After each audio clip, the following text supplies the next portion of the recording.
Que a paz de Jesus permaneça conosco hoje e sempre. Mestre querido, dessa tua paz que usufruímos agora, do teu amor com que tu nos envolves, da tua misericórdia com que nos assistes a todos, em todos os campos de experiência no planeta, nós te agradecemos, Mestre, e te rogamos nesta hora, unidos que estamos em teu nome, elevando os nossos pequenos corações na direção do teu, rogando-te, Mestre, na certeza de que estamos recebendo a tua bênção para o nosso encontro, o nosso estudo, no Instituto de Cultura Espírita do Brasil, o ICEB, para o qual certamente tu já tens vertido e estás vertendo e continuarás a verter bênçãos de paz, de luz, de realizações para a continuidade do nosso querido Instituto,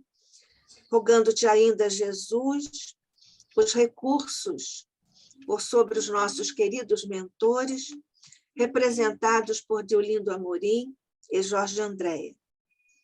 Neste instante, nós te rogamos ainda a multiplicação de bênçãos e recursos por sobre o nosso querido irmão, amigo, o expositor de hoje, nosso irmão Jorge Pio. Que a tua paz e a tua luz, a alegria divina, Mestre, permeie o nosso encontro, que a tua misericórdia, a tua inteligência e o teu amor patrocinam hoje e sempre. Que assim seja.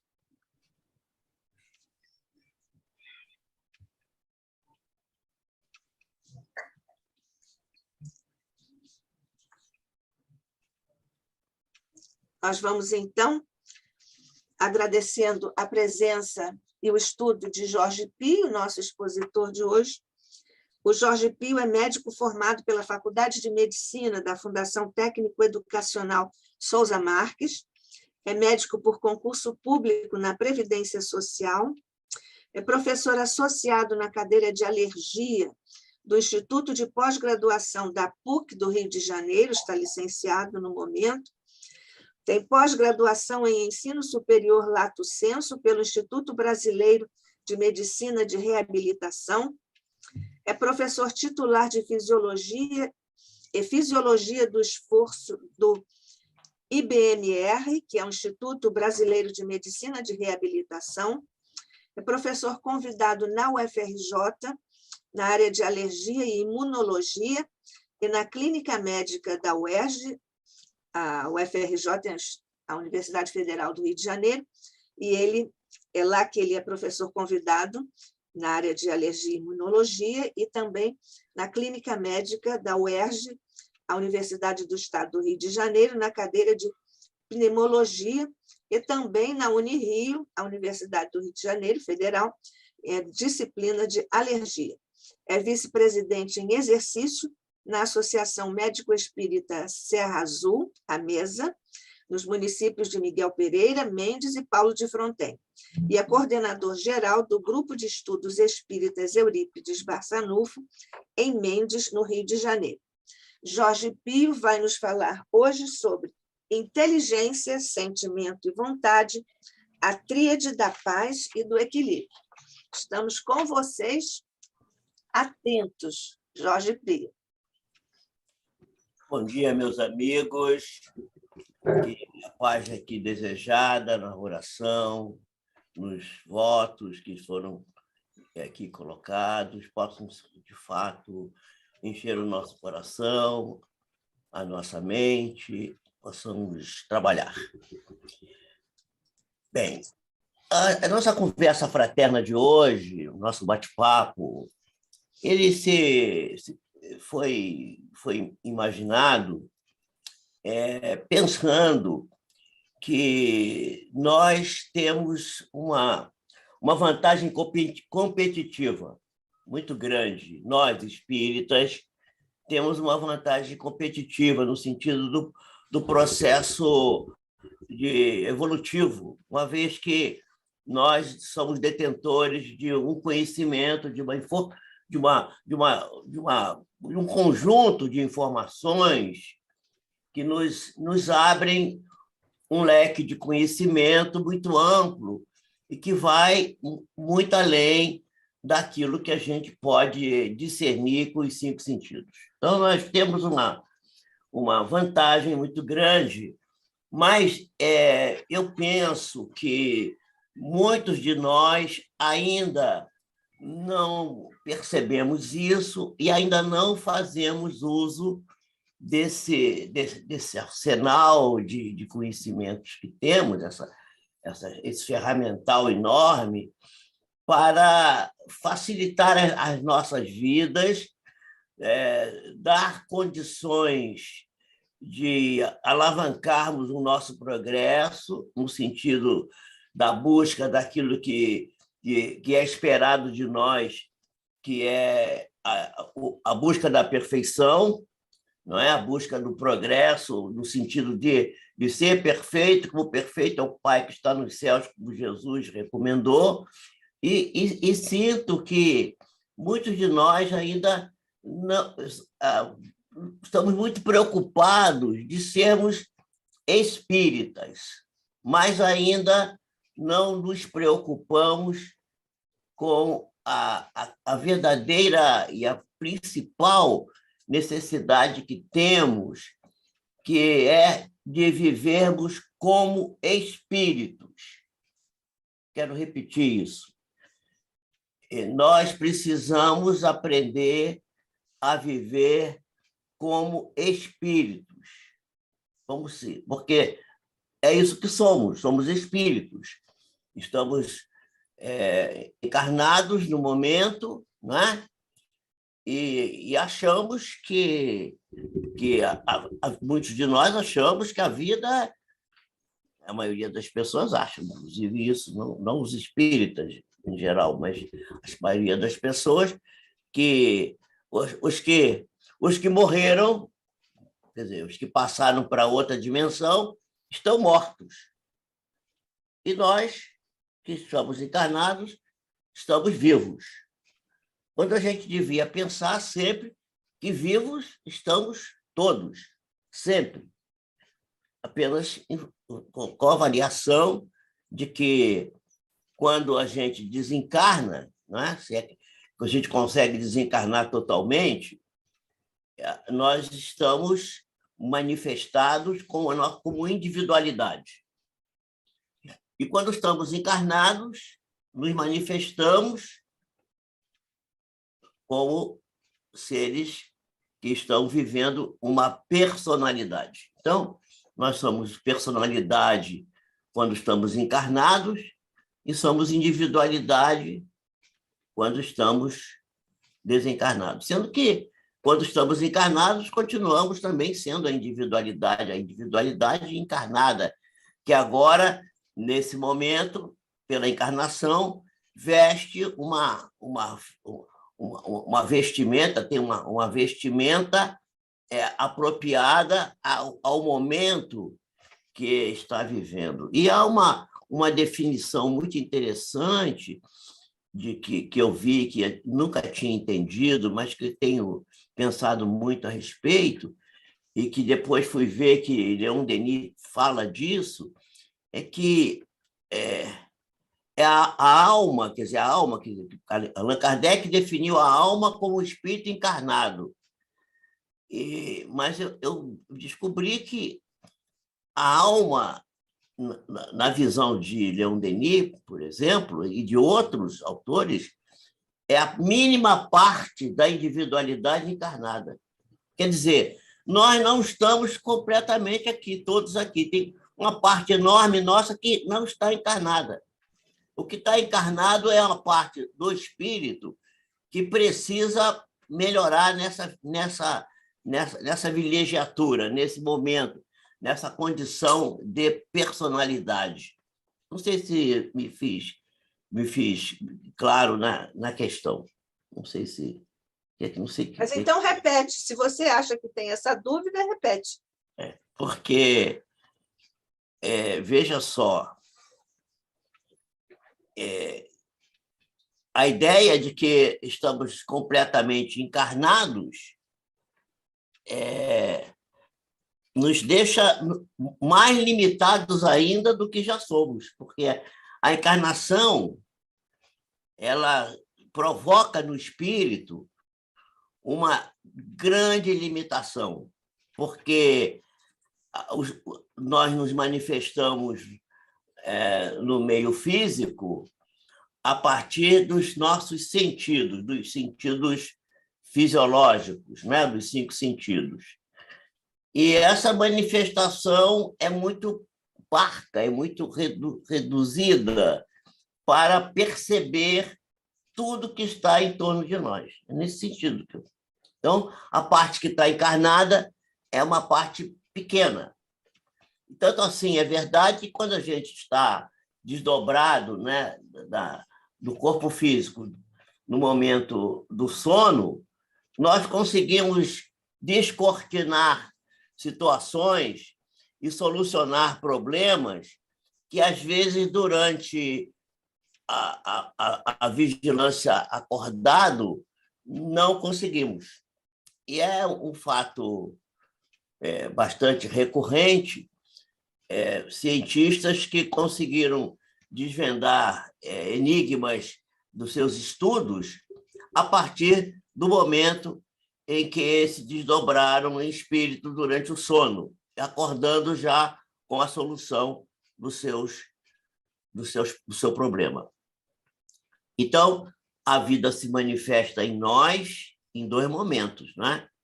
O primeiro com individualidade, por exemplo, como espírito desencarnado.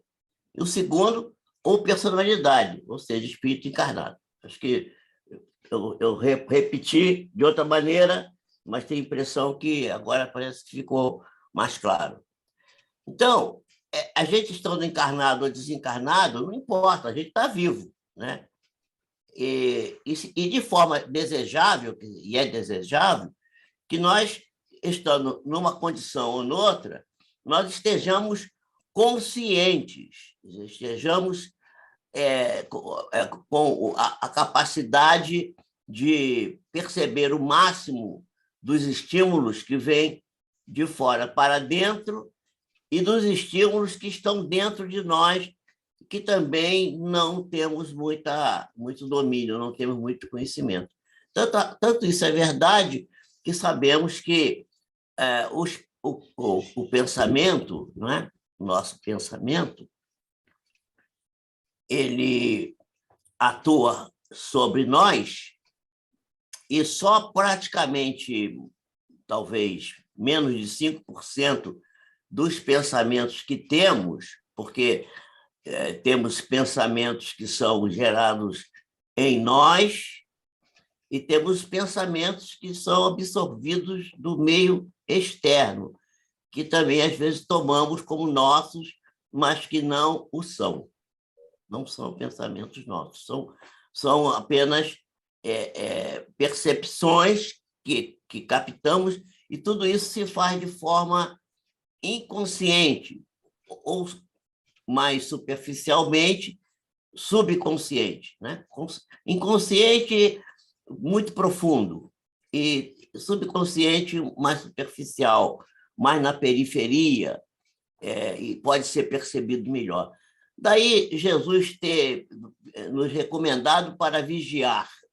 A recomendação do Cristo para a vigilância foi exatamente para vigiar essas pulsões muito íntimas que não são percebidas conscientemente e que, às vezes, nos movimentam e nos fazem realizar tarefas, fazer coisas que, muitas das vezes, dizemos assim: eu fiz isso, mas eu nem pensei para fazer, fiz.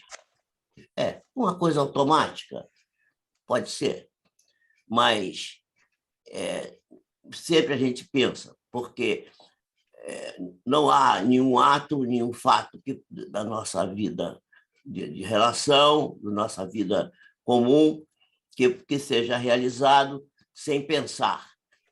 O que acontece é que a gente desconhece o pensamento, a gente não tem o domínio sobre isso. Daí Jesus recomendar vigilância, né? Vigiai para não cair em tentação. A tentação está sempre em nós, não é? Então, é muito interessante a gente pensar, a gente refletir que a maioria dos encarnados acha que os desencarnados estão mortos. Mas os desencarnados que já recuperaram a lucidez, né? Aqueles que já têm a lucidez, eles não compartilham dessa opinião, mesmo porque eles se sentem absolutamente vivos. Isso, pelo menos, é o que a gente, nos nossos estudos, nas nossas observações, nós percebemos. E muitas das vezes a negação da reencarnação se dá por isso, porque o indivíduo está vivo aqui, encarnado, desencarna, vai para o mundo espiritual e lá continua se sentindo vivo. Então, para ele está na mesma vida. A André Luiz relata nos Mensageiros, eu tenho a impressão que é nos Mensageiros, não sei se é nos Mensageiros, acho que é nos Mensageiros, o fato de uma família que na hora da refeição sentava-se à mesa e lá sentavam, junto com as 3 pessoas remanescentes da família, mais outras 3, uma tia, um avô, uma outra pessoa lá, parente também, que já tinha desencarnado, sentavam-se à mesa para se repastar na refeição da família, sem nenhuma consciência de que já estavam completamente desencarnados, desvencilhados do corpo físico. Então, isso é uma situação dolorosa, triste mesmo, porque a consciência o domínio desse conhecimento que temos pode perfeitamente resolver essa questão e impedir que uma situação tão triste como essa possa se repetir com qualquer um de nós. Então, isso é muito, muito interessante para nós. Então, está encarnado, né? Como eu já falei antes, vou repetir, causa uma séria limitação das nossas percepções, percepções dos estímulos que vêm do meio ambiente, e reduz a nossa capacidade, né? Reduzindo a nossa capacidade, enquanto individualidade encarnada, de ter consciência plena do mundo no qual estamos mergulhados. E eu tenho a impressão que quem falou isso foi um cientista que escreveu aquele livro, fez um filme, inclusive, Quem Somos Nós, Goswami, Amit Goswami, eu acho que é o nome dele, que disse que nós recebemos aproximadamente 2 bilhões de impulsos nervosos, de impulsos de toda a ordem, ondas eletromagnéticas, né, durante 24 horas, mas só desses bilhões de impulsos que passam por nós, só cerca de 2.000 a gente percebe, e desses 2.000, só 10% que a gente tem consciência plena do que seja. Então, nós temos uma limitação muito importante. Mas por que eu estou falando isso? Porque é possível, através de um treinamento e de buscar, através de um processo educativo, autoeducativo, a gente melhorar muito essa capacidade de percepção. E em que isso poderia nos ajudar? Isso poderia nos ajudar de forma muito importante, porque facilitaria o nosso avanço, facilitaria o amealhar de conhecimento e alavancaria o nosso processo evolutivo, que está deixando ainda isso dizem os espíritos, não é? A desejar. Nós ainda estamos, já era para nós estarmos muito mais avançados. Outro dia, eu fazendo aqui, conversando com vocês aqui, eu cheguei a trazer a informação que André Luiz também que traz exatamente nesse livro que eu acabei de citar aqui, Mensageiros, lá no finalzinho do livro, e até o professor César estava presente, e ele foi na estante lá pegar o livro para olhar. Foi até interessante. Ele mostrou que realmente, porque os espíritos estavam dizendo que a gente briga muito aqui por causa de nitrogênio na Terra, que o nitrogênio é necessário para o desenvolvimento biológico das plantações, do agro, dessa parte da produção de proteína, para a alimentação do ser humano. Há uma luta incrível para conseguir, e o ar está rico de nitrogênio, e quase 80% do ar é nitrogênio. E o ar entra nos nossos pulmões com 20% de oxigênio, um pouco menos, porque tem a água, 16% mais ou menos de oxigênio, não é? Fica 5%, mais ou menos 12, por aí, 11, 12, volta pela respiração, pelo ar que retorna de dentro dos pulmões, e o nitrogênio que entrou, os seus quase 80%, entra e sai e não faz nenhuma transformação. Então, o guia espiritual vai dizer lá que é uma coisa triste ver que o homem ainda respira oxigênio, que já devia estar respirando nitrogênio nessa altura. Vocês entenderam isso? Ficou claro isso?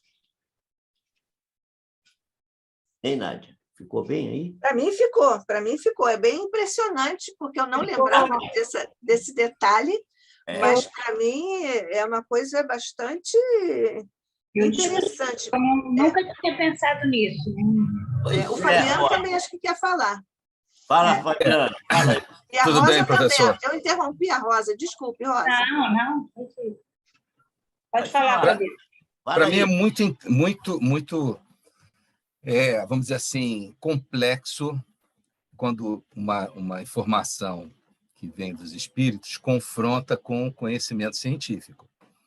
Conforme Allan Kardec explica, nesses casos, os dados positivos da ciência eles têm precedência sobre as informações científicas trazidas pelos espíritos. A gente sabe que a vida na Terra ela começa sem a presença do oxigênio. Depois, há uma modificação, né?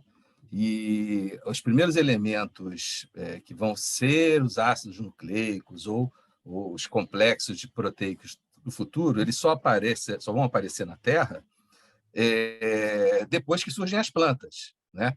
Tem até aquela experiência famosa dos pesquisadores que quiseram criar as moléculas primitivas orgânicas que existiram na Terra, e eles fizeram as experiências em presença do oxigênio e não conseguiram reproduzir. Sim. Posteriormente, isso na década de 50. Posteriormente, eles fizeram a mesma experiência sem a presença do oxigênio, e aí eles conseguiram fazer surgir esses primeiros elementos orgânicos que um dia vão se transformar nos coacervatos para depois se transformarem nos primeiros elementos unicelulares. Então, toda a base da vida celular ela começa há bilhões de anos atrás, sem o oxigênio, e depois ela passa a existir com o oxigênio. Então, desde os primeiros elementos orgânicos que surgiram, depois vão formar aqueles coacervatos, aí leva a natureza 1 bilhão de anos para colocar um núcleo nesses primeiros seres unicelulares. Tudo isso se baseia no oxigênio. Então, a vida primitiva de 1 bilhão de anos na Terra, né, não sabemos de outros mundos, ela se baseia no oxigênio. Sem oxigênio, simplesmente, essas moléculas orgânicas não existem. Então, supor que a gente vai poder respirar o nitrogênio, ela vai contra os dados chamados dados positivos da ciência. Allan Kardec ele separa, né, entre aquilo, a lógica, não é só porque os espíritos disseram, tem que passar pela lógica, pela razão e pelos dados positivos da ciência. Se a ciência modificar, aí a gente reconsidera. Mas, até o momento, a vida, as reações celulares, o professor sabe muito bem, elas têm um mecanismo de acumulação de energia, né? A fosforilação oxidativa, todo o processo de energia celular é oxigênio dependente. Então, dizer que a gente vai um dia conseguir respirar nitrogênio, do meu modestíssimo, simplérrimo ponto de vista, teria que modificar de novo toda a célula desde a base, né? Desde a criação dos primeiros elementos orgânicos. Posso ter compreendido mal, tá? Perdão pela interferência. Eu acho que eu não fui, por isso que eu pedi para vocês falarem. Parece que eu não fui assertivo aqui na minha colocação. A gente não está dizendo que nós vamos substituir o oxigênio. Nós estamos dizendo, aliás, eu estou baseado na informação dos espíritos, e os espíritos têm mostrado para nós que eles sempre antecipam a ciência, e a gente vai falar em alguns momentos aqui, já para a gente ter uma ideia sobre isso. Nós sabemos que no mundo maior tem cerca de 2.000 revelações espirituais de coisas científicas que foram consideradas absurdas e que hoje já são fatores, já são coisas completamente naturais e que a ciência já conseguiu chegar lá. A doutrina espírita está à frente, muito à frente. E o que foi dito pelos espíritos é que, devido à preguiça evolutiva, no sentido moral, que o homem não conseguiu atingir, ele ainda tem dificuldade de captar o nitrogênio que existe em abundância no ar e que precisa ser buscado, por exemplo, na alimentação animal, porque o nitrogênio é a base da proteína, as bases aminadas dependem da presença do nitrogênio, você sabe bem disso. E sem nitrogênio não há base aminada, não há aminoácido e não vai ter proteína.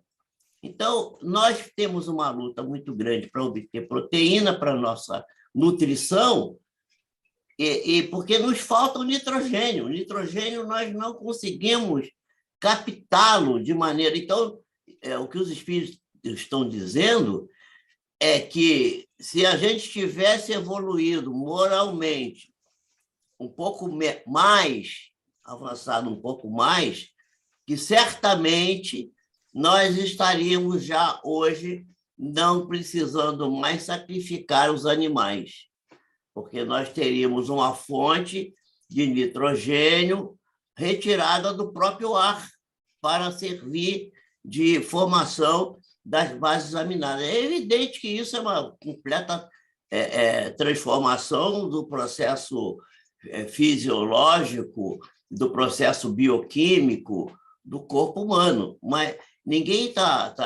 nós não estamos subvertendo a ciência, nós estamos dizendo que estamos pensando que é possível obter esse elemento de maneira direta se nós tivéssemos avançado, porque o avanço moral é que vai permitir ao ser transformar para melhor e para aproveitar melhor os recursos que estão no meio ambiente. E essa é a discussão do meu tema aqui, é exatamente o melhor aproveitamento das ferramentas, dos elementos, dos subsídios, né?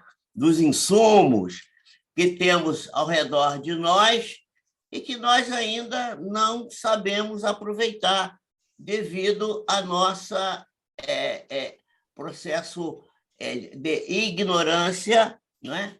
Que nos induz aos nossos equívocos morais que estão relacionados visceralmente com o processo de avanço tecnológico e científico do homem. Os espíritos repetem isso muito. E a questão não está... Jorge, Sim, pode falar. posso fazer uma parte? Pode. Eu acho que, assim, eu sei que os espíritos, cientificamente, até anteciparam alguns conceitos que nós fomos adquirindo à medida Muitos conceitos, muitos. Né? À medida que a gente vai adquirindo os conhecimentos. Mas isso, na realidade, não quer dizer que tudo o que está escrito lá na doutrina foi, em termos de avanços científicos, se comprovaram. Então, você tem algumas observações que eram reconhecidas, porque a gente tem que saber que os livros foram escritos naquela época, né? Para aquela época, havia alguns conceitos e havia algumas ideias que os cientistas achavam que seria possível. Então, assim, também é muito como foi colocado. Pode ser que na nossa evolução, daqui a milênios, não sei, onde nós estivermos encarnados, talvez em outros planetas, realmente o nitrogênio possa ser absorvido. Mas para a Terra, para o planeta Terra, para as condições que a gente tem aqui, biológicas, a gente sabe que não é um conceito que se aplique. Mas se você pensar que eles poderiam estar falando para um processo evolutivo, né, dos espíritos encarnados, quando nós estivermos evoluído o suficiente, provavelmente nós estaremos em alguns orbes onde não será mais necessário a ingestão de oral, vamos dizer assim, de alimentos que tenham nitrogênio, porque nós já estaremos com uma outra constituição física que será desse outro orbe, que tem um outro tipo de evolução, uma outra constituição atômica. Eu acho que foi isso que o Fabiano... Eu quero fazer uma pergunta, então. E por que não esse orbe ser a Terra? Porque a gente, assim, se Deus não derroga suas leis, a sua Constituição, a Terra tem uma Constituição atômica que é dela. Ela tem a Constituição, assim, a infraestrutura molecular necessária ao nosso processo evolutivo atual. Sim, né? naturalmente. E assim, tanto que quando você tem um espírito superior que vem à Terra, ele tem que passar por todo um processo de readaptação perispiritual para poder encarnar na Terra. Poder se adaptar aqui. Isso. Então, assim, sim, eu não estou dizendo que os espíritos falaram coisas que não estariam corretas, não estariam assertivas para a Terra, para o nosso planeta. Essa é uma diferença de conceito, Jorge. Eu acho assim, eu não estou dizendo que eles falaram algum processo. Eu só estou falando que para nosso planeta, atualmente, como estamos agora, sim, atualmente e para o futuro, não vai mudar a estrutura da Terra, não vai mudar a estrutura do planeta, porque o que vai acontecer é que os espíritos que forem alçando a evoluções maiores, eles virão para outros orbes. Para quem... E aqui na Terra chegam outros espíritos que já estão preparados para viver na Terra e que vão aqui seguir todos os seus processos evolutivos. Então, assim, na época em que os espíritos ditaram a doutrina espírita, se eles colocassem lá que existia outra vida em outros planetas, não sei o quê, as pessoas iam achar que eram livros de ficção científica. Então, às vezes, eles deram algumas informações, mas que, na realidade, não estavam falando no processo evolutivo da nossa energia espiritual. A nossa energia, nós, como espíritos, um dia vamos estar num processo evolutivo tal, num outro corpo, de uma outra constituição biológica, em que nós não vamos precisar ingerir alimento animal. Pode ser chegar a nós de uma outra maneira. Mas isso não se aplica ao planeta. O professor está se referindo a... Desculpe, veja se eu entendi bem. A uma proteína sintética a ser feita no futuro, não é isso? Para substituir Não. Eu tô apenas... O que eu quis trazer aqui é apenas um momento de reflexão para nós tentarmos pensar que ainda não sabemos utilizar de forma completa, ou de forma, vamos dizer assim, mais profunda,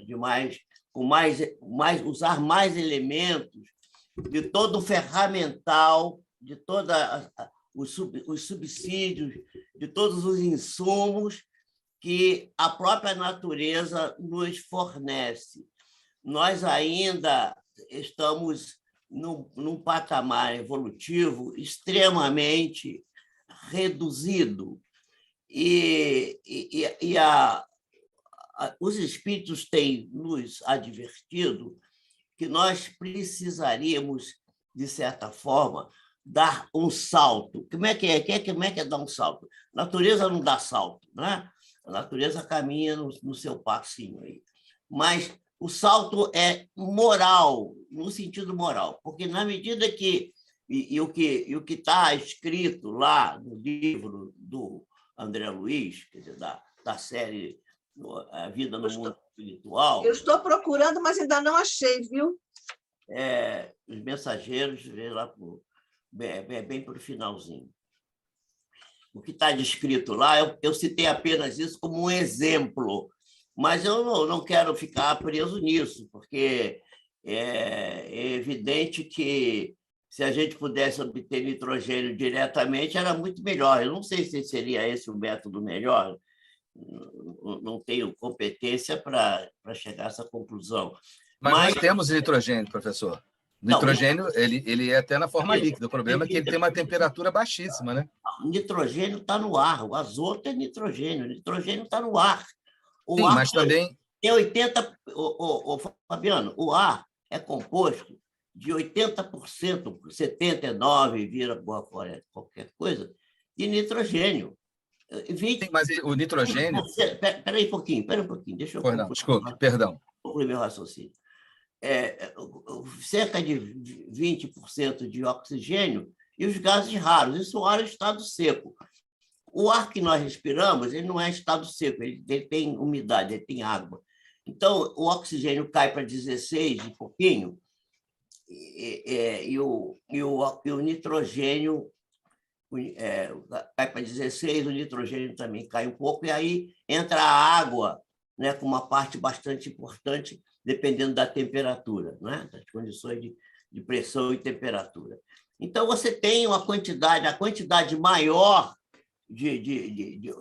o gás que tem maior quantidade no ar é nitrogênio, não é oxigênio, não é gases nobres, não é água, é nitrogênio. Então, é disso que o Espírito vai nos falar, vai nos dizer que por que a gente não consegue tirar do ar já esse nitrogênio que tanto necessitamos para formar as nossas proteínas. Por quê? Porque nós ainda estamos, apesar da nossa vantagem evolutiva, da nossa vantagem grande que temos pelo conhecimento, esse conhecimento é só intelectual.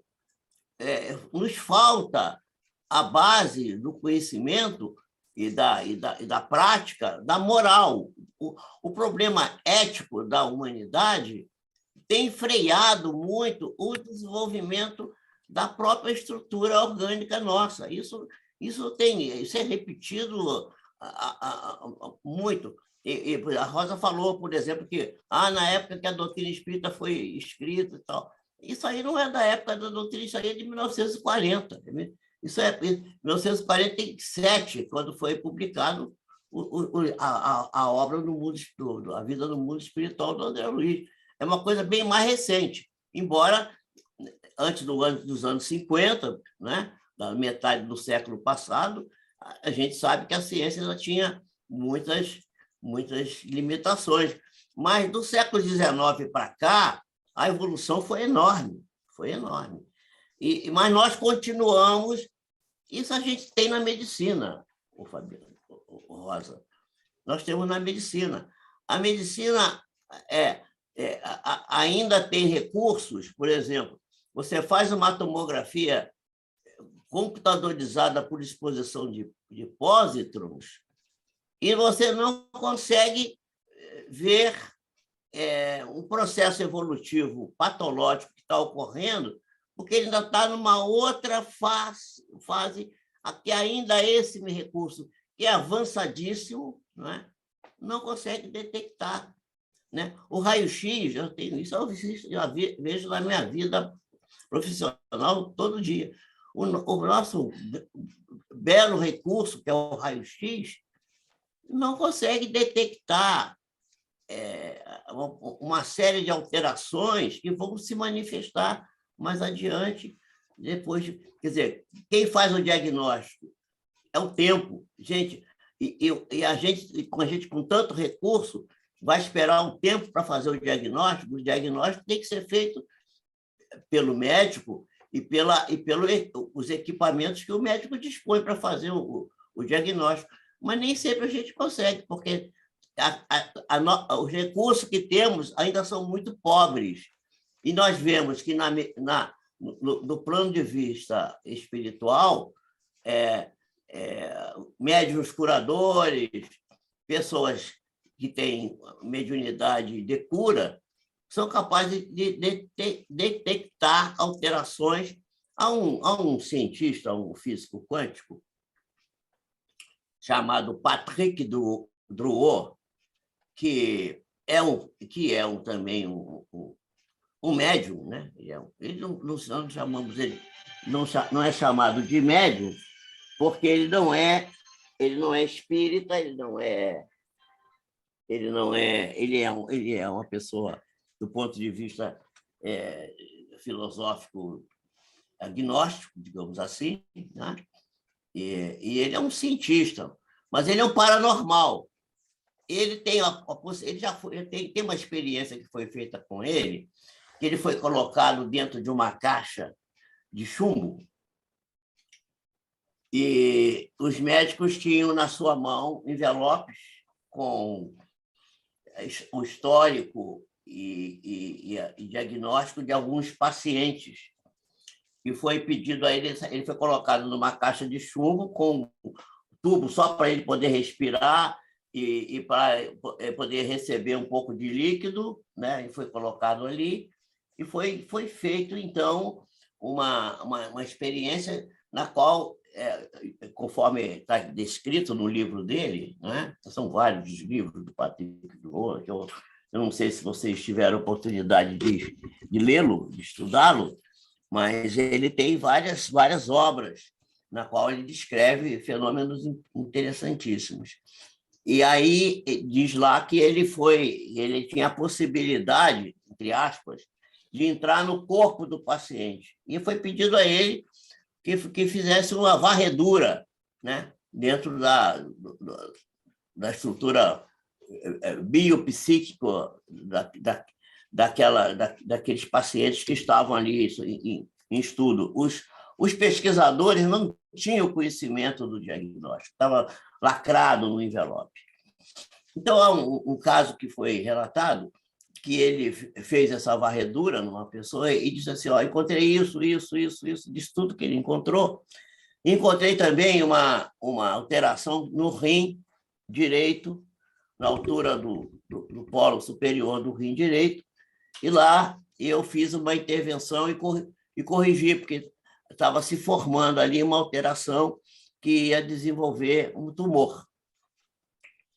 Quando abriram os envelopes, eles falaram assim, está tudo certo. Agora, esse negócio desse rim aí não tem nada aqui, nada a ver. Nada, absolutamente nada. Então, ele disse assim, olha, essa mulher precisa cuidar disso, que isso vai aparecer daqui a pouco. Estava no corpo bioenergético, né? Estava no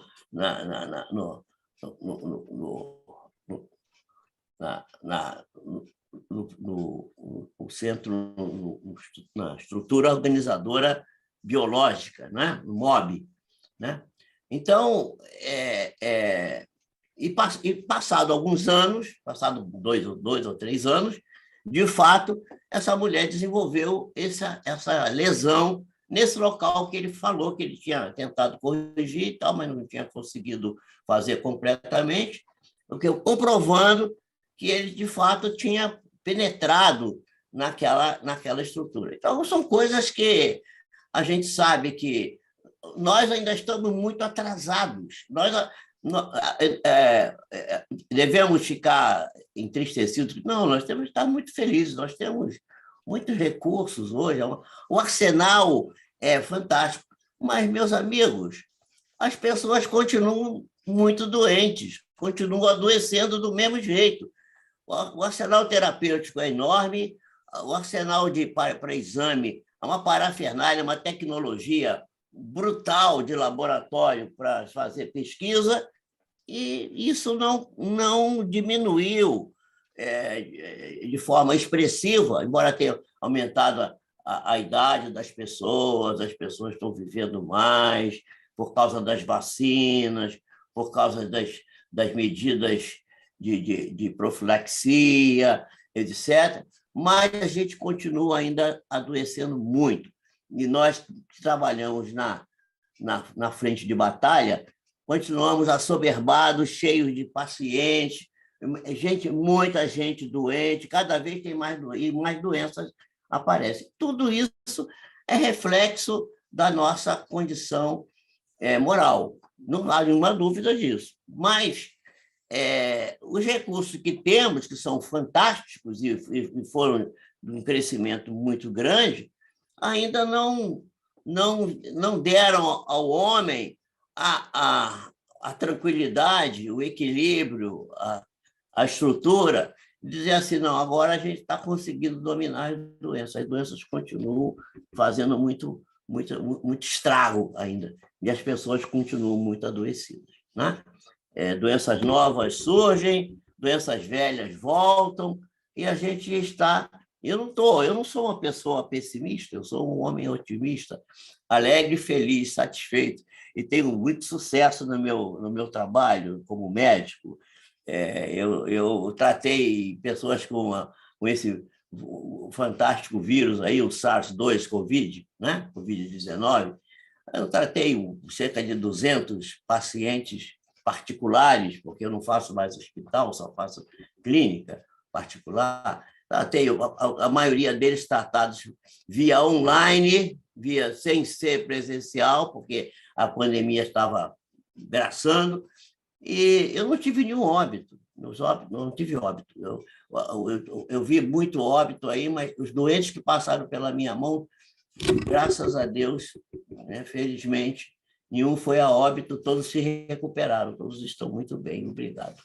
Então, eu sou otimista, eu sou muito otimista, mas vejo com pena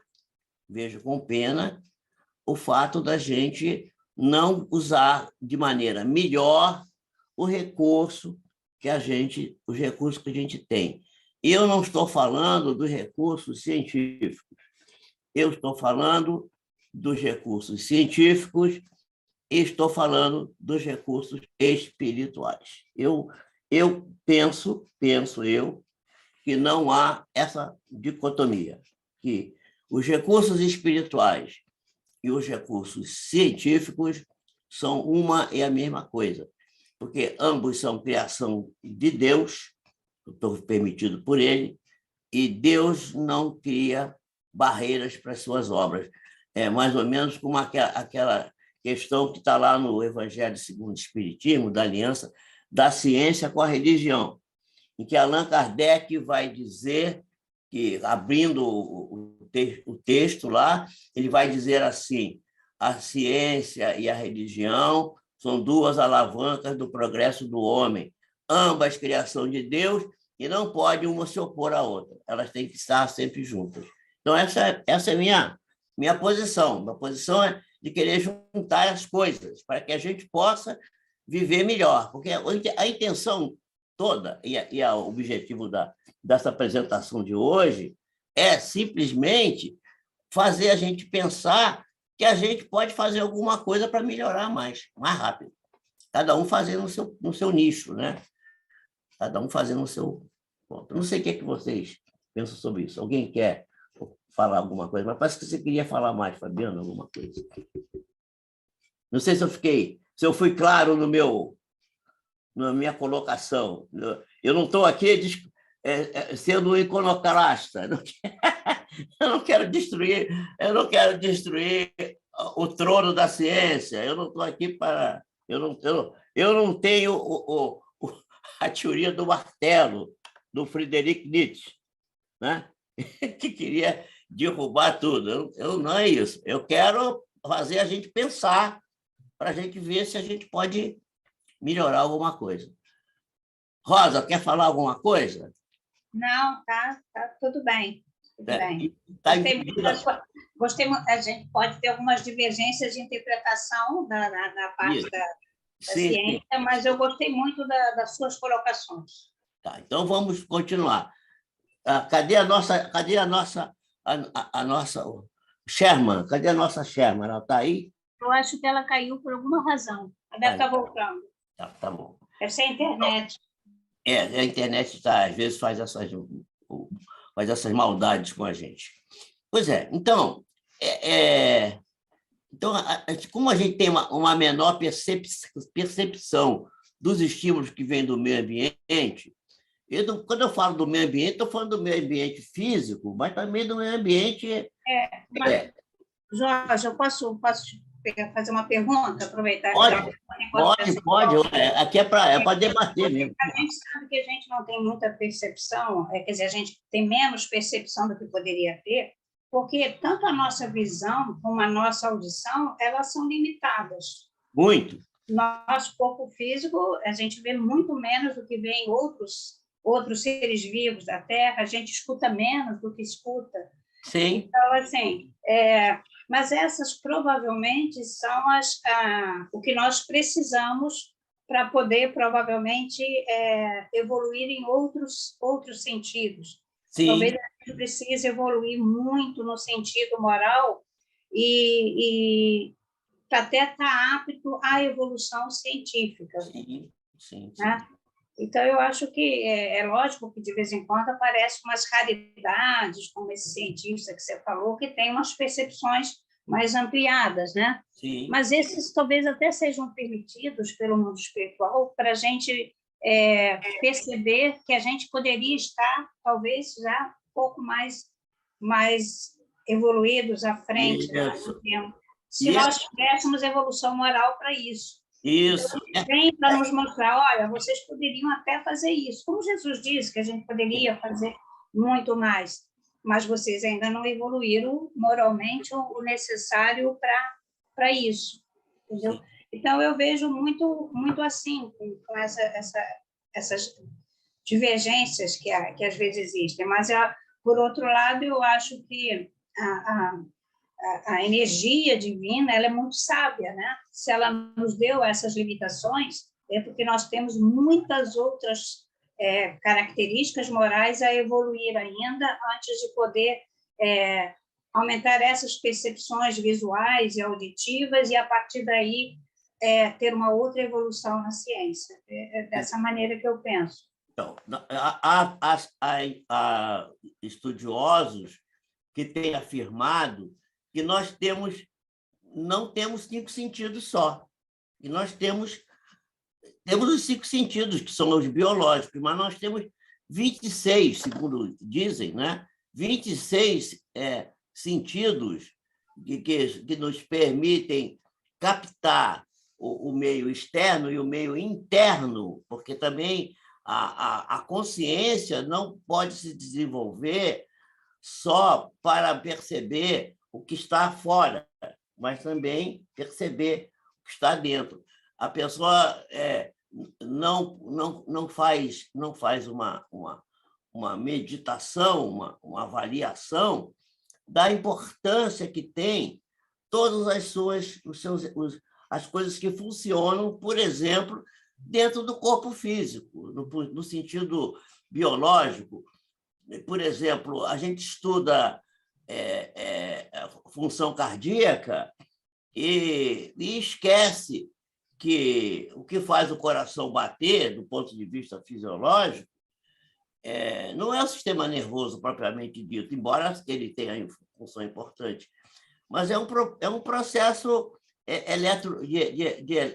de eletrobiologia, é um processo de entrada de sódio, saída de potássio, um sistema de bomba de sódio e potássio que regula esse fluxo, que vai atuar sobre uma célula que não evoluiu completamente, que parou no tempo, no processo evolutivo, que é o marca-passo cardíaco. E eu vejo mesmo colegas nossos médicos, eu sei porque eu fui professor há muitos anos de pós-graduação e fazia essa pergunta, perguntava como é que o coração, por que o coração bate? E os colegas, a maioria deles não sabia dizer. Quer dizer, pessoas, até algumas com pós-graduação em outras áreas, na área de otorrino, na área de pediatria, na área de clínica médica, na área de outras, de cirurgia, e não sabiam definir isso. E uma vez um aluno meu chegou para mim e disse assim: professor, isso que o senhor está explicando é coisa do primeiro ano de medicina, da fisiologia da eletrobiogênese. Eu não sei mais isso, não, já sou médico, já sou pós-graduado, não tenho que ficar preocupado com isso. Eu falei assim, mas, meu filho, isso aí é um fato científico que está ocorrendo no seu cliente, na sua cara aqui, você tem que estar antenado nisso. Então, a gente descarta. É por isso que eu dizia, quando eu começava o meu primeiro dia de aula, eu sempre dizia assim, eu não vou ensinar nada a vocês. Eu vou só mostrar para vocês o que vocês sabem e não se utilizam, e vou mostrar para vocês como que vocês vão fazer para juntar esse conhecimento, para concatenar esse conhecimento, fazer com que esse conhecimento se concatene, se junte uma coisa com a outra.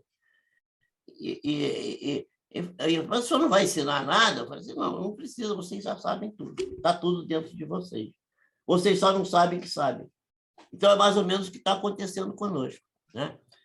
Então, alguém já falou que a atmosfera, estamos falando do ar, ela simula o mar. Quer dizer, nós estamos, os homens, as mulheres, que estão na crosta, estariam para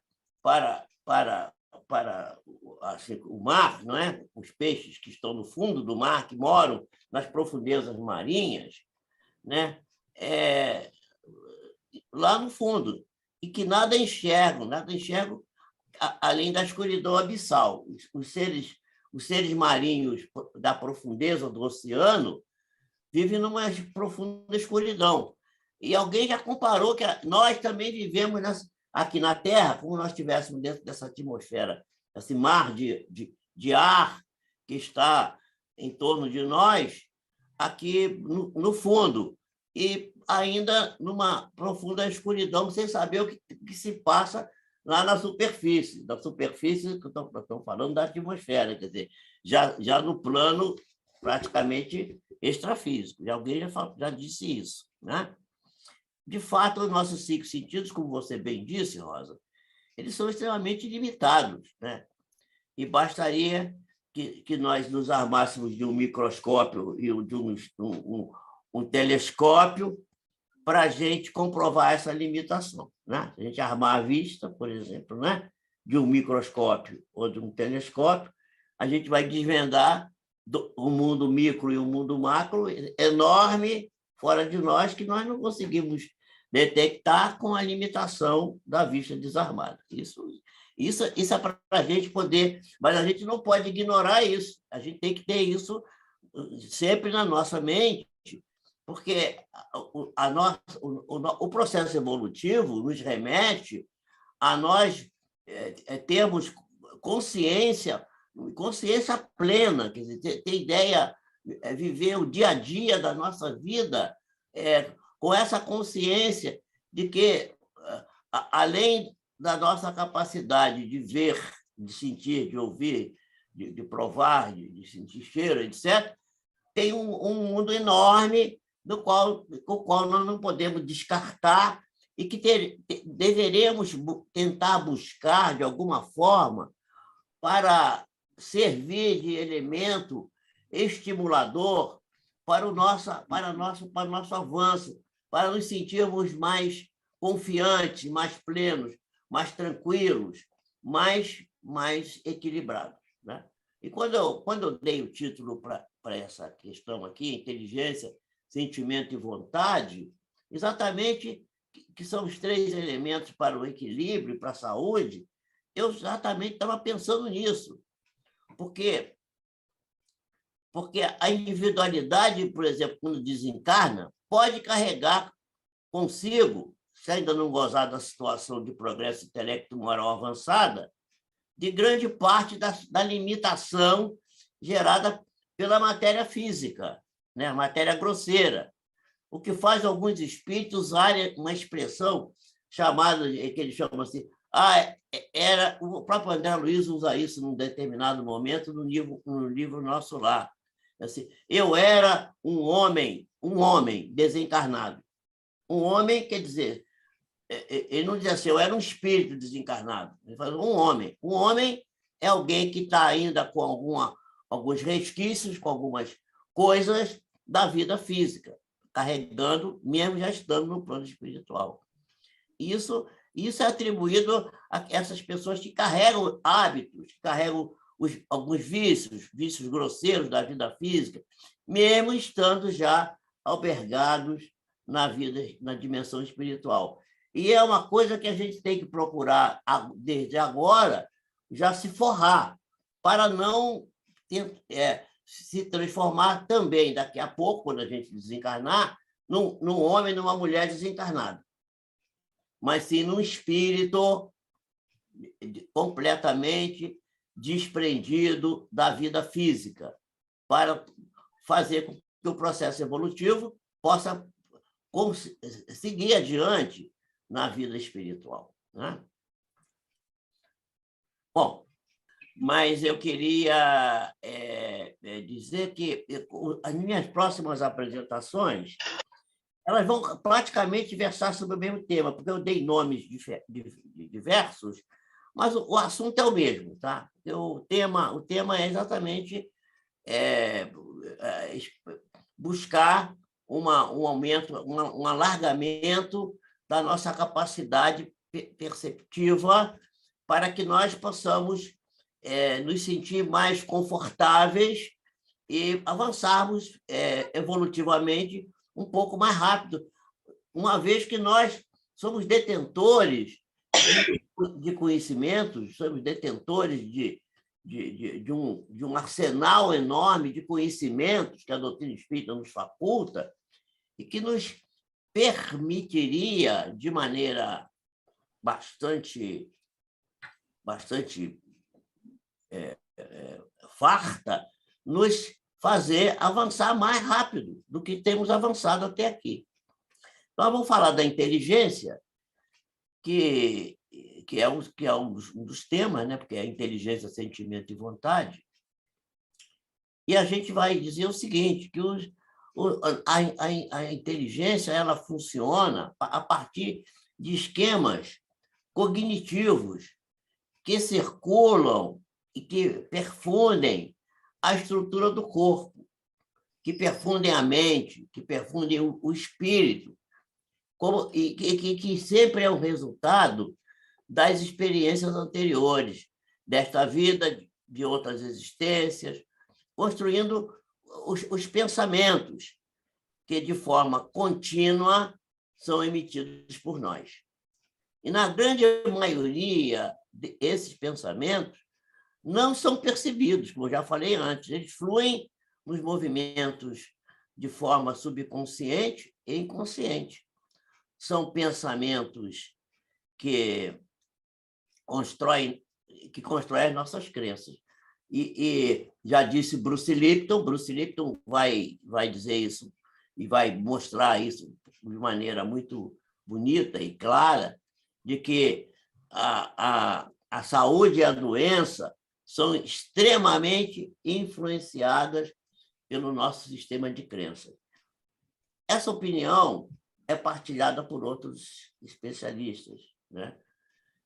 Ken Wilber também fala a mesma coisa, Patrick Drouot também fala a mesma coisa, nós temos vários... Fritjof Capra também fala também da mesma forma. Todos eles falam que são sistemas de crença que são construídos pelos nossos pensamentos, pelo nosso esquema de pensamento, né?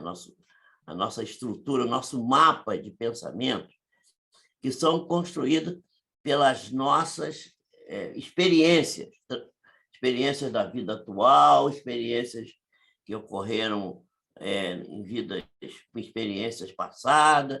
Tudo isso está armazenado em nós, né? Então, essas nossas crenças, elas criam um mapa interno que nos permite gerar a lente.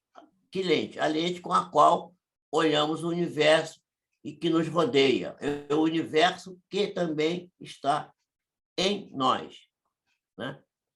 E que está em nós constituído de razão, emoção e sentimentos, sensações, comportamentos, atitudes e os resultados que podem nos predispor à saúde ou à doença, como eles próprios dizem. O equilíbrio ou destempero, o bem-estar ou a aflição, o otimismo ou o pessimismo. Né? História do copo pelo meio, né? Muito cheio, completamente quase cheio ou quase vazio. Depende da visão da ótica. Então, esses autores, todos eles, vão nos dizer que a maneira de olhar, o olhar com o qual vemos a vida, com o qual fazemos as coisas, este olhar ele é fundamental para que possamos ter equilíbrio, para que possamos ter saúde. E a inteligência é a capacidade a partir da qual podemos resolver problemas de qualquer espécie. Todo problema de qualquer espécie pode ser resolvido pela inteligência. Até a gente diz assim, por exemplo, a pessoa acha que a inteligência resolve tudo, que não é verdade. A inteligência não resolve tudo, mas ajuda muita coisa. Mas a gente pode, por exemplo, qualquer setor do saber, seja ele na ciência, na arte, na filosofia, na teologia, no relacionamento humano, pode ser resolvido com uma atitude inteligente. E daí o Gardner, né, Howard Gardner, e o David Goleman e outros terem tratado do tema das inteligências múltiplas exaustivamente. Isso foi tratado, né? Quem quiser, que consulte as obras desses autores que são emblemáticas nesse quesito. Então, os esquemas cognitivos que manifestam a nossa inteligência são influenciados marcantemente em qualquer fase e marcam em qualquer fase a nossa vida. E pode acontecer que os fatos que ocorreram, por exemplo, entre uma reencarnação e outra, né? Na existência atual, um trauma qualquer, um problema na fase pré-reencarnação, na concepção, na vida intrauterina, na primeira infância, na segunda infância, ou na vida adulta. Sempre esses fatos que ocorreram aí podem facilitar ou podem complicar a nossa vida.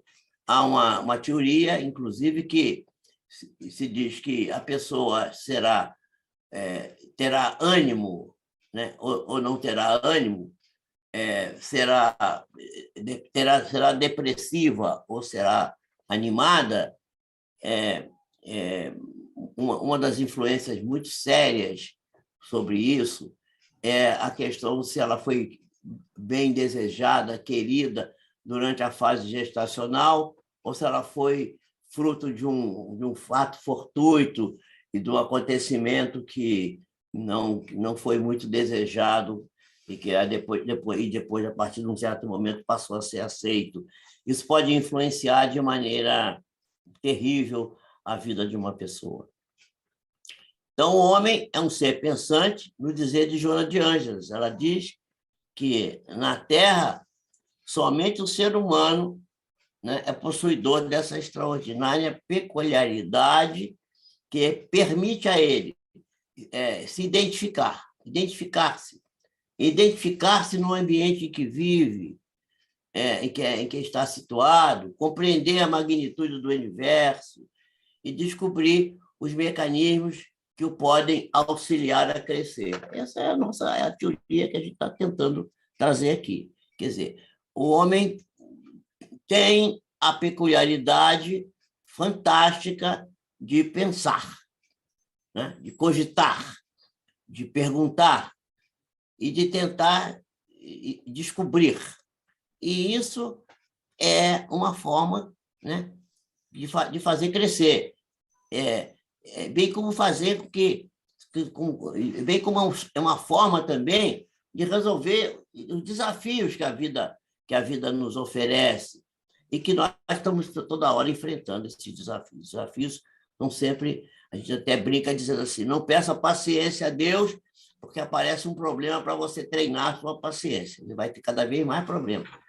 Não peça nunca paciência. Sempre esteja pronto para aceitar os desafios e tolerar, compreender e seguir adiante. Né? Essa é a ideia. Então, como a inteligência é a faculdade de conhecer, a qual se expressa em forma de conteúdos variados, sendo ela o veículo que é o portador do saber e da compreensão das ocorrências, ela constitui-se numa substância espiritual. Quer dizer, Joana de Ângeles vai, no livro O Triunfo Pessoal, dizer que a inteligência é uma... A ciência também não concorda com isso. A ciência não aceita nem o espírito, e dirá aceitar que a inteligência é um atributo do espírito. Né? Se a gente for se guiar pela ciência no sentido rígido, a gente tem que descartar isso aqui, porque isso aqui vai contra os estudos dos neurocientistas materialistas. Eles não concordam com isso. Mas a Joana de Ângeles diz no Triunfo Pessoal que constitui-se ela uma substância espiritual. Quer dizer, a inteligência é um produto do espírito.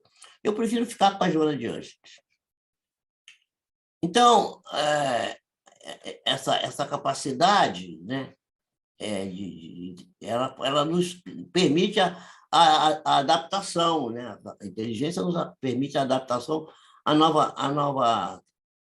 novas tarefas e condições de vida, conforme Claparède, né, enciclopedista, vai definir, dizendo que seria uma atividade mental de pesquisa que compreende diversas fases, que é exatamente aquilo que a gente já falou: questionar, formular hipóteses e promover a verificação das hipóteses para tentar confirmar se funciona ou não. Essa a teoria vem lá do século XIX, século XVIII e XIX. Né? Eu não sei bem quando é que foi o Claparède, fico na dúvida aqui. Bom, em virtude disso, nós procuramos sempre, nós não criamos quase coisa nenhuma. Quem cria é Deus. O que é que o homem faz, do ponto de vista científico? Faz o quê? Copia. Nós copiamos a natureza. Né? Nós copiamos. Por que nós copiamos a natureza? Porque a natureza é uma obra inteligentíssima do Criador. E nós não somos obtusos, né? Também somos seres inteligentes, porque herdamos uma fagulha da inteligência do Criador, e, a partir daí, o que nós fazemos? Em vez da gente procurar criar coisa nova, a gente não cria nada, a gente apenas copia aquilo que a natureza já faz. Né? Copiamos a natureza, porque a natureza é uma obra inteligentíssima, que engloba tudo que a gente quiser, que a gente procurar, né? A gente vai ter. Eu sempre... Posso Sim. fazer uma parte? Pode sempre. É rapidinho, tá? A primeira, assim, a neurociência, ela já prova que a consciência ela é extracorpórea, ou seja, tem vários trabalhos publicados sobre isso no próprio meio científico. Sim, sim. Se a consciência é extracorpórea, né, provavelmente a inteligência também. Até porque a gente sabe, que a inteligência ela depende do corpo físico. Sim, você sério? pode ter sua inteligência, mas se você tiver qualquer problema físico que te lese o cérebro, você não consegue mais expressar essa inteligência que você tinha. É como crianças que às vezes você sabe que elas são inteligentes, mas elas não conseguem expressar a inteligência que elas têm, até como espírito. Então, você acha que, indiretamente, a ciência já não está demonstrando? Se você prova... Sim, com certeza. Você tem uma criança extremamente normal, tá certo? Ela faz um quadro de meningite grave, né? Ou tem você sabe disso, não tem um sarampo que evolui para meningite, e ela sai desse quadro deficiente intelectual. Mas ela tinha uma inteligência normal. Então, indiretamente, a ciência mostra que a inteligência não está nesse corpo físico. Ela é expressa por esse corpo físico. Se esse corpo físico não lhe permite a expressão, então a gente não pode dizer que ela é física só, né? E consciência sendo extracorpórea, e tem vários trabalhos publicados em revistas científicas sobre isso, né? De certa maneira, a gente vai evoluindo. Aos pouquinhos, a gente vai evoluindo. Não tão rápido quanto a gente gostaria. Então, você veja só, olha só, tem a história fantástica da mulher que fez a parada cardíaca dentro do CTI, e ela não era no CTI, era dentro da sala de cirurgia, e não tinham tirado a dentadura dela, e aí ela apagou, ela estava sendo anestesiada, o eletroencéfalo entrou na basal, né? Estava com a mente apagada, completa a função cerebral apagada, aí tiraram a dentadura dela, enrolaram num pano lá, na gás, e puxaram o carrinho de parada, a caveta, e jogaram a dentadura ali dentro. E a mulher estava lá apagada. Depois ela foi recuperada, voltou e tal. E no final, quando ela estava indo já para a sala de recuperação, ela pediu assim: eu quero a minha dentadura. Dentadura? Que dentadura? A gente não sabe de dentadura nenhuma da senhora. Que dentadura é essa? Não, a dentadura, aquela moça loura ali, ó. Ela pegou a minha dentadura e botou dentro de uma gaveta ali do lado, numa mesinha que estava ali do lado. Aí eu disse assim: ué, como é que ela sabe isso? Que foi aquela pessoa que pegou a dentadura e foi aqui, botou naquele lugar ali. Como ela sabe? Então, tem uma memória extracerebral. Então, isso já está mais ou menos definido. Tem memória extracerebral. Ninguém mais tem coragem de confrontar assim, de maneira absoluta essa conquista da ciência. A ciência já percebeu isso. Ainda não é um consenso, ainda tem gente que, não, isso foi inventa qualquer coisa, né? Inventa qualquer mentira para poder não ter que aceitar, porque a gente mudar a lente, mudar a nossa ótica é uma coisa muito complicada. A gente tem muita dificuldade de aceitar a mudança. A mudança é uma coisa muito, muito esquisita, né? Então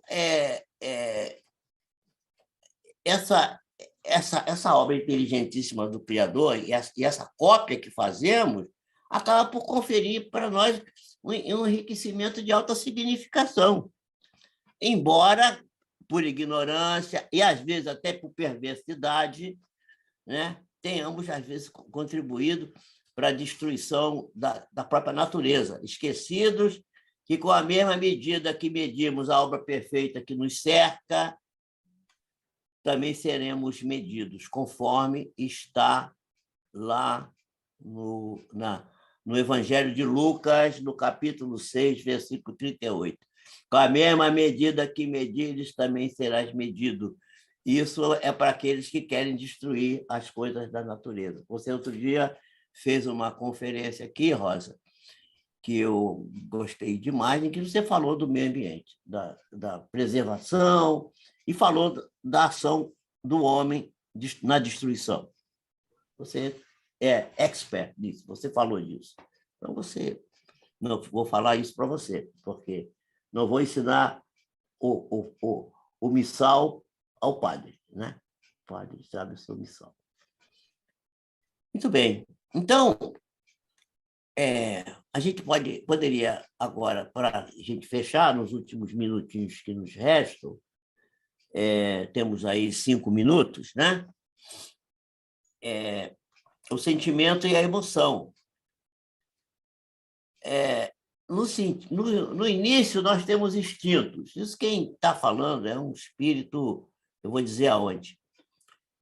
Quando nós estamos evoluídos, e aí às vezes nos corrompemos, temos sensações. Mas mais adiante, quando nós vamos avançando e nos regeneramos, temos sentimento. Então, instinto, sensação e sentimento. E o sentimento é o ponto mais alto da escala, dessa escala, e o ponto mais alto dessa escala do sentimento é o amor. Quem diz isso é o Espírito Lázaro, no item 8 do capítulo 11 do Evangelho segundo o Espiritismo. Concluindo, o Lázaro afirma que o instinto é a semente que vai dar origem aos sentimentos. Tudo isso para ele tentando nos mostrar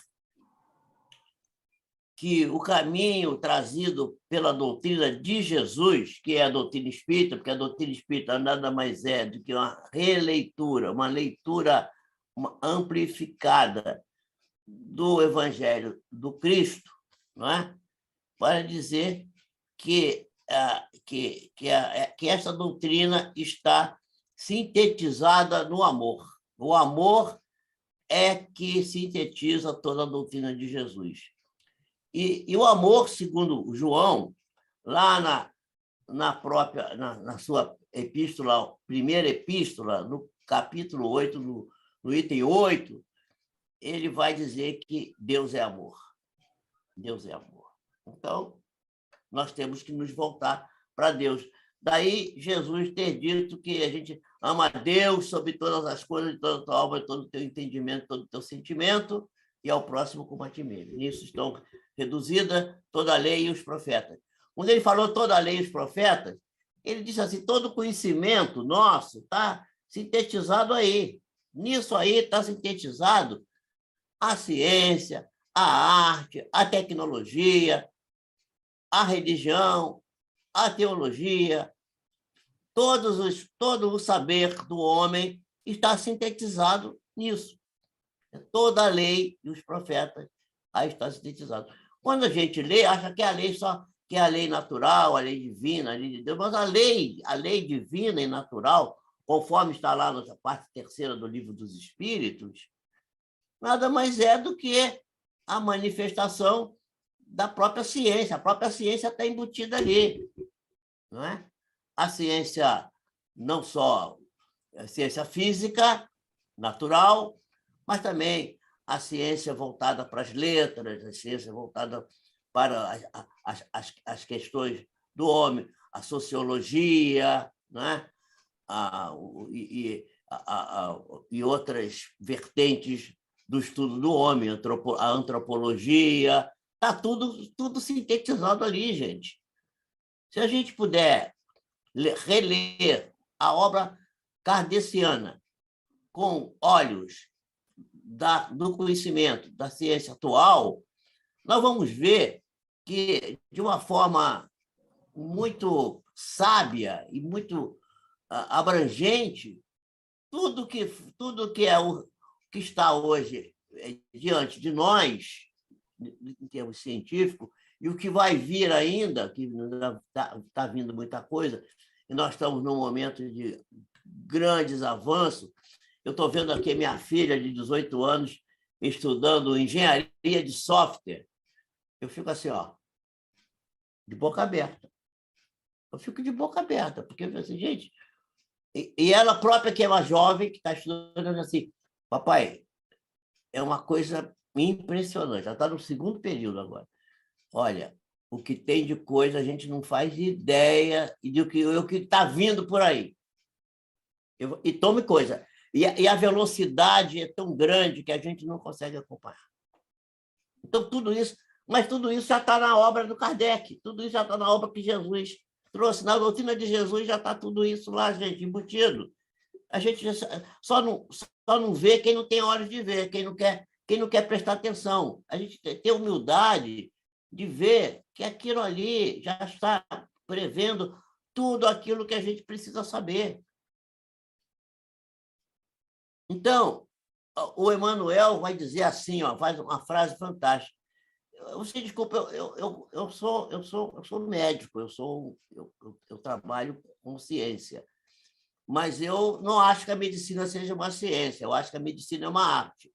Eu acho que, como toda arte, ela se utiliza da ciência para poder exercer a sua arte. Então, desculpe eu estar, vamos dizer assim, fazendo esse estudo, envolvendo a minha vertente espírita, a minha vertente de estudioso da doutrina espírita, embora preguiçoso, embora um pouco malandro, estudo pouco, devia estudar mais, naquilo que eu exerço na minha profissão, por exemplo. Eu tenho cada vez mais percebido que, se a gente alicerça a nossa medicina com os conhecimentos científicos... Agora mesmo eu estou me inscrevendo num congresso de saúde pulmonar, que vai ser na Espanha, em Barcelona, para buscar as atualizações e tal, apesar de que tudo agora está na internet. Mas eu cada vez mais me utilizo das coisas espirituais para ajudar os meus clientes. E vou dizer uma coisa para vocês: o resultado tem sido fantástico. Quem quiser saber como é que faz, você está aqui do meu lado e me acompanha, porque, olha, é uma coisa assim, coisas e situações que as pessoas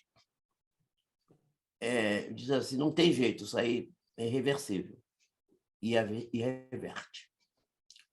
Como a gente tem que estudar, né? Por isso que eu estou trazendo esse trabalho aqui. Então, Emmanuel diz assim, ó, que cada ser se alimenta do alimento que lhe é próprio.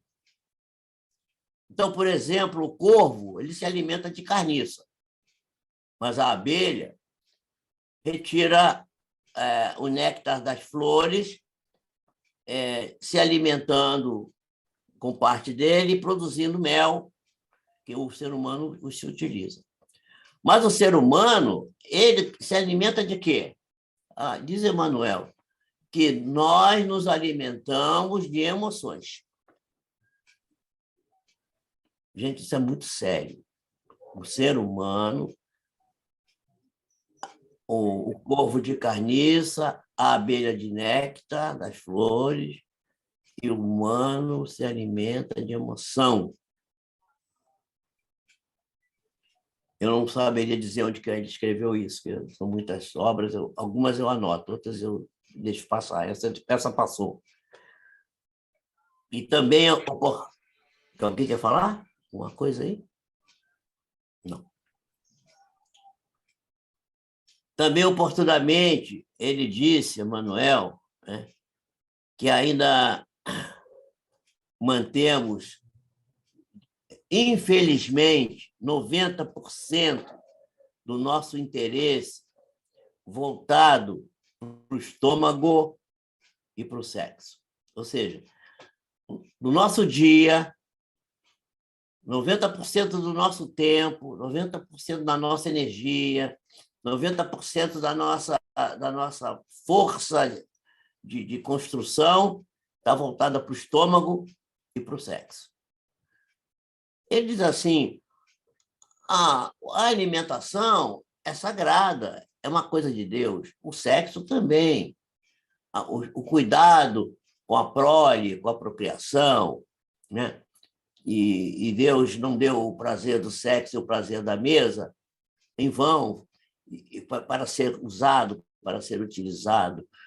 Mas a gente devia nos lembrar, como a Rosa, você lembrou aí, Rosa, o cérebro. Lembrar do cérebro. Porque o cérebro é uma estrutura necessária para a gente se comunicar com a questão espiritual. A gente acabou de conversar aqui sobre isso, né? Memória extracerebral, essa coisa toda, né? A mente que está a látero do corpo físico e que conserva as questões. Então, nós vamos encontrar na série de André Luiz, A Vida no Mundo Espiritual, no livro No Mundo Maior, a metáfora apresentada pelo assistente Calderaro, com que ele faz essa metáfora representando o conteúdo da caixa craniana, que chamamos cérebro de maneira errônea, porque o nome certo seria encéfalo, né? Como uma casa de 3 andares, e coloca nessa casa, de forma bem didática e ampla, para que nós possamos compreender nossos sentimentos, nossos desejos, nossas emoções e as ações de ontem, de hoje e de amanhã. Isso ocorreu na década de 40. Mas veja que, na década de 40, quando foi publicado esse livro, em 1946, eu acho, 47, ainda não tinha havido o neurocientista estadunidense, americano, chamado Paul MacLean, né? Não tinha ainda construído, a construção dele é de 1990, né? A ideia que pode ser comparada com a metáfora do Calderaro e que trouxe um grande avanço no conhecimento da evolução do sistema nervoso central para o meio científico, e que é até hoje válido, que é o cérebro triuno. Isso é de tal forma isso é válido e tem tudo a ver com a doutrina espírita, que a preocupação com o cérebro deve ser muito importante para nós também, que recentemente, 2017, tá? Não é tão recente assim, 3 brilhantes estudiosos brasileiros, nossos colegas, uma veterinária e dois médicos, membros eminentes da Associação Médica Espírita Nacional e da Internacional, o Décio Iandoli, a Esvênia Prada e o Sérgio Lopes, escreveram um livro chamado O Cérebro Triuno, que é a concepção do Paul MacLean, a serviço do espírito.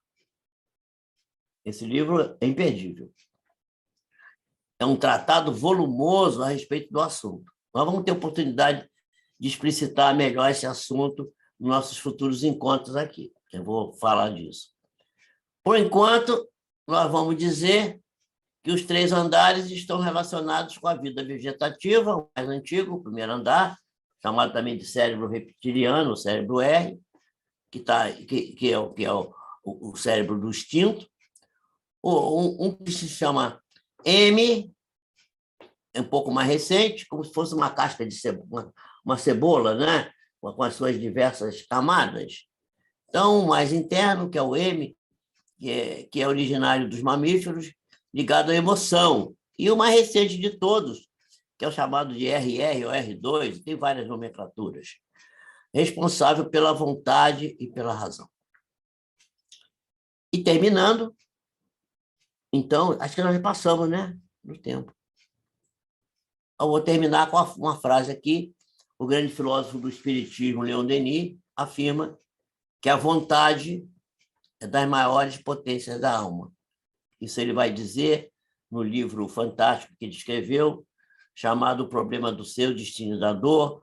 Está na parte 3ª, Potenciais da Alma, no item 20, a vontade, que Friedrich Nietzsche classifica a vontade como algo fundamental, inerente a todos os seres vivos, que se manifesta na aspiração sempre crescente que temos de exercer o poder e dominar.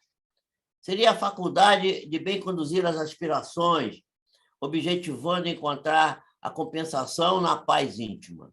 A vontade se manifesta no querer, que nada tem a ver com desejo. É uma pulsão que vem do cerne e deve se manifestar nas atitudes voltadas para atingir o foco ou objetivo planejado pela capacidade cognitiva, apoiada, naturalmente, pela emoção. Então, emoção, capacidade cognitiva, não é? E vontade são os fatores que vão predispor as ações que conhecemos dos nossos hormônios, que vão levar a nos trazer os neuropeptídeos que podem alterar o curso da nossa jornada de saúde e de doença, mas podem também criar distúrbios na construção desses elementos, desses neuropeptídeos, desses fatores hormonais, que pode ser corrigida pelo planejamento, pela prece, pelas terapias analíticas e outras, como o passe, a água magnetizada, a busca do encontro consigo mesmo e da razão das dificuldades insurgentes, correção dos desvios de conduta, saída da inércia, limitação dos abusos que cometemos, desequilíbrio de variada monta, que conduzem-nos a aflições, problemas psicossociais, socioeconômicos e morais. Então, assim nós vamos encerrar aqui, dizendo que a vontade é o motor que impulsiona todas as ações humanas, inclusive os hábitos doentios, e os transforma, se quisermos, em hábitos saudáveis. E todos nós somos dotados de vontade para buscar o equilíbrio, a saúde, a beleza, além dos ideais de engrandecimento do ser humano. Às vezes, é necessário repetir um experimento à exaustão, até que o objetivo seja atingido. A repetição gera o hábito virtuoso, que é a fonte da virtude. Se não fosse isso, Thomas Alva Edison diz que realizou mais de 1 milhar de experiências com o filamento da lâmpada incandescente. E se ele tivesse desistido no 999, nós não teríamos a lâmpada. E vamos lembrar que Allan Kardec escreveu toda essa obra imensa que escreveu A Luz de Vela.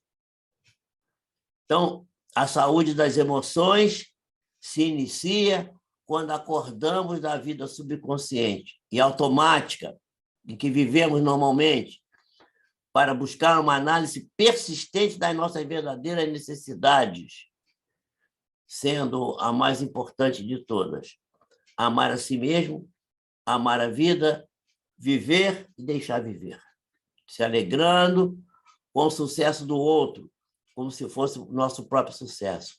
Não competindo com o outro, mas competindo consigo mesmo, procurando cooperar além das nossas forças, porque quando nós estamos exaustos, como eu falei para a Nádia aqui, quer dizer que a gente ainda tem 30% de força para ajudar. Eu vou encerrar aqui e eu continuo esse tema daqui a um mês. Professor Jorge Pio. Fala, meu amor. Queria agradecer pela apresentação de hoje e informar que a professora Nádia não consegue retornar porque ela está sem internet e pediu para a professora Rosa Rita fazer a prece final. Meu Deus, coitada da Nádia, mas ao mesmo tempo está tudo bem. A Rosa está aqui, ela vai tomar as rédeas. Então, muito obrigada, Jorge,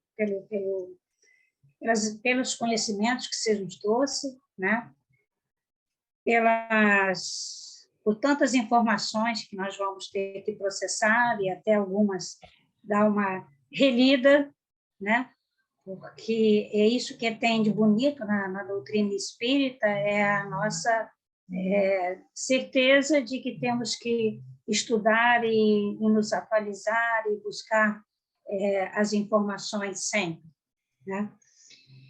E aí eu acho que essas reuniões nos ajudam muito, porque cada um sempre traz aquilo que estuda, nenhum de nós vai poder estudar tudo do que poderíamos, né? O que deveríamos. Mas, assim, cada um trazendo os seus conhecimentos, as suas informações, os seus estudos, são sempre dados importantes para que a gente possa ir se atualizando. Tá? Então, obrigada, Jorge, e vamos, então, encerrar agradecendo a Deus Pai, a Jesus, nosso Mestre, aos mentores da Casa de Olinda Amorim, ao professor Jorge Andréa por sua tutoria nessas reuniões, e agradecendo sempre, Pai, pela oportunidade que nos deste de estar aqui na Terra e de evoluir naquilo que ainda precisamos adquirir de conhecimentos e principalmente da evolução moral e de nosso comportamento. Agradecendo sempre pela oportunidade que o ICEB nos dá de estudar e de nos atualizar, e pedindo que estejais sempre conosco, que a paz de Jesus esteja em nossos corações, que sua luz ilumine nossos caminhos, e que possa, Senhor, sempre colaborar com a paz na Terra, porque nós ainda precisamos de ajuda para controlar os ímpetos de guerra que ainda assolam o nosso planeta. Assim, unidos em pensamentos ao progresso da nossa vida na Terra, vamos encerrar a nossa reunião de hoje. Graças a Deus. Graças a Deus. Muito obrigado. Obrigada, gente. Até a próxima segunda-feira, né? Às 20, quem puder assistir, e até a próxima sexta, tá? Um abraço. Fátima, pode encerrar aí, então, tá? Ok, obrigada a todos. Um bom dia, um bom final de semana. Tchau, Fátima. Obrigada, hein? Obrigada, doutor Jorge Pio.